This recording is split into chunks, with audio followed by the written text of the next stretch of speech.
Okay, nandito tayo sa Bililawan. Okay, patay na ang Bililawan.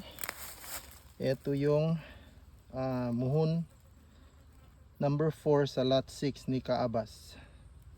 Okay, tapos nandun yung kalsada.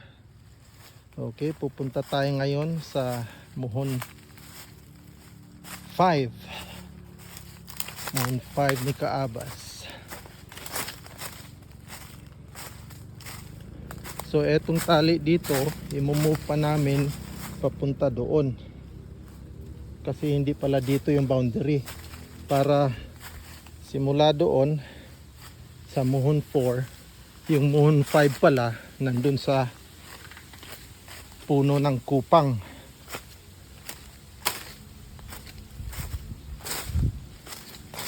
So i-move pa doon banda yung tali na ito para mag-match doon sa boundary.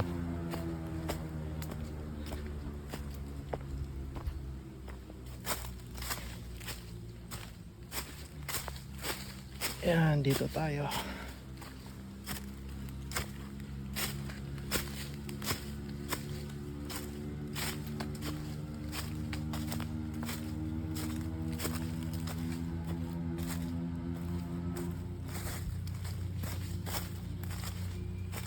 Okay. Ang muhon number 5 ay nandito. Ito yung puno ng kupang. Yan. Tapos ang muhon number 5 ay nandito. Yan.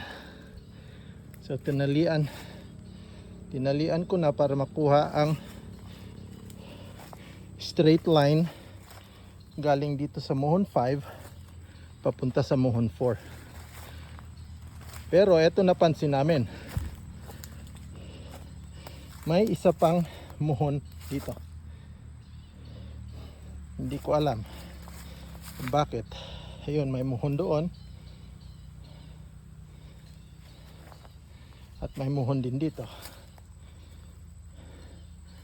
Okay, so nilagyan ko na ng tali para malaman na, kasi para makapagbakod na. Kasi ang sabi ni Glenn nung tiningnan niya ito, na ang bakod kung saan kami magsisimula ay yung muhon hindi mismo sa duhat.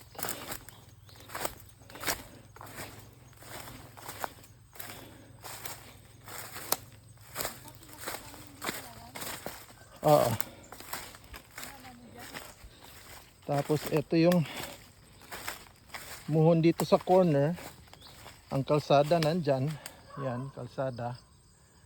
Yan, kalsada. Tinatayuan ni Baday. Yan.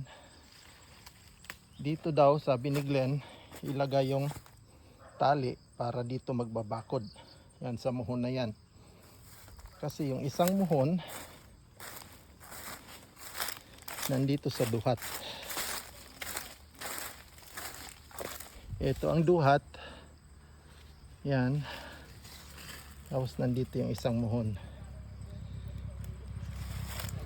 Dito namin una kinabit yung tali, pero nung nandito si Glenn, sabi niya dapat doon daw. Tapos yung side na yan, yung may bakod, papunta doon. Papunta doon. Yan. Kay yung may-ari ng Avery Hotel. Yan. Kaya yan. So dito kami magsisimula magbakod. Yan. Sige.